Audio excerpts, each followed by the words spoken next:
Bir kunlik vlog Nevich. Mana biz bir do'xtalarni qilib sekin yo'lga chiqib ketdik. Yo'l 500 metr probka bor ekan, встречный bosib oldik. Sekin ketaversak yo'lda chiroyli ekan. Yetib borsak, hamma mashina Nevichga ketayotgan ekan. Odam juda ko'p. Joy topish o'zi ham bo'lmadi. Tepada bratlar yurishini qaraylik.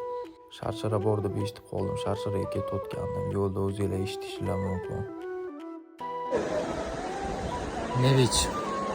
Boshlan Sharsharasiga boryapman. Atak chiqib borish oson bo'lmayapti.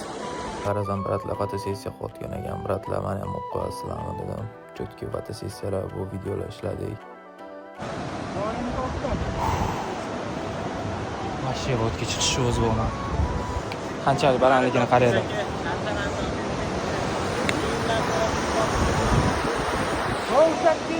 Odam duxini oldi, yomon qaltirab oldi.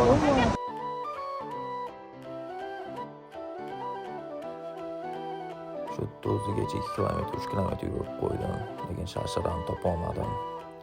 Yana 2 kilometrni Sharsharaga yurish kerak ekan, lekin yo'l yurib bo'lmaydigan darajada. Shu o'ziga kelish ham oson bo'lmadi. Sekin qarasam orqada bratlarga o'tdik. Shu yergacha keldim, endi cho'milmasam bo'lmaydi deb sekin cho'milib oldim. Balandlik 4 metr. Hozir lekin 10 metrlardan sakrab o'tam, ya'ni maza qildi. Suv orqaga qaytib o'tganda qarasam bratlar tog'dagi joylashib olgan ekan. Shu bilan vlog tugadi.